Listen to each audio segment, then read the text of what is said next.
That was appropriate edit, I thought, there. David Stockman is alive and well and with us, not on tape this morning. He's right here. David, are you saying that what we've seen in the markets the past 3 days, and again this morning, is a reversal?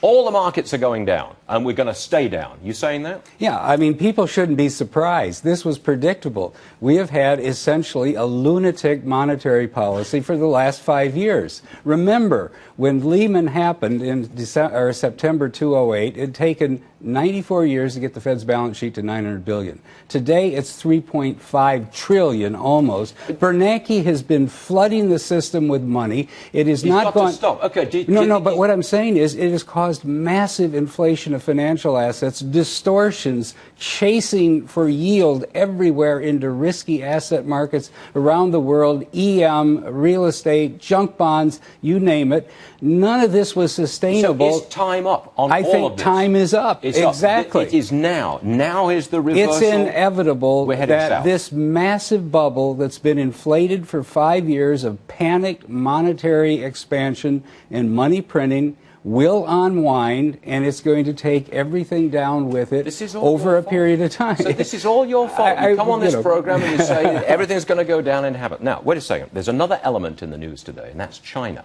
Right. Their banks are shaky.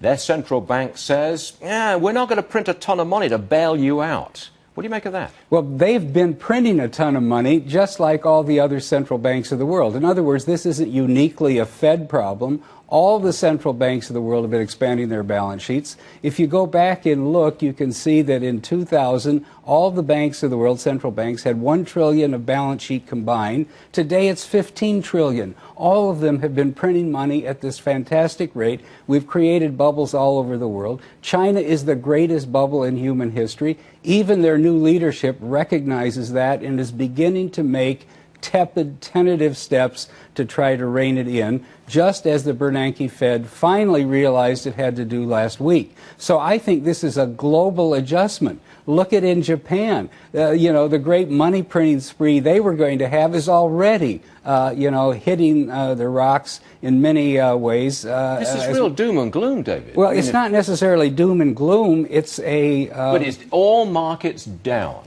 Gold down, stocks way down all over the world. Right. And by the way, the yield on the 10-year Treasury just gone up to 2.63%. Right. That's not very high, but it's a spike from what we've been at recently. Last fall, it was 1.47. Okay, a 50% increase, or more than that, 66% increase in yield in a few months. That is not a sign of healthy free markets in the financial system.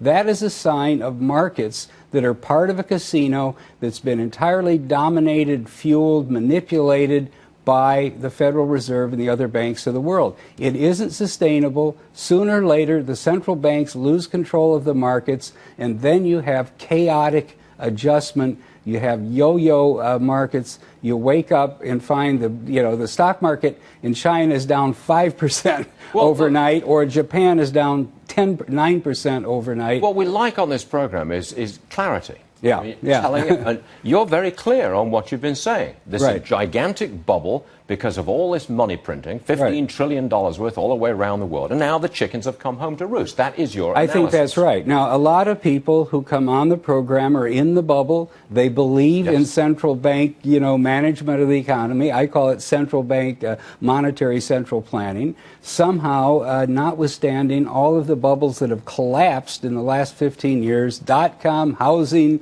the Wall Street Lehman bubble, now this one, somehow they continue to believe that their central bankers have their back, know what they're doing, and will make it all better. Sooner or later, investors are going to find out that was totally an illusion. It was a complete myth. They're on their own, and it's a dangerous world.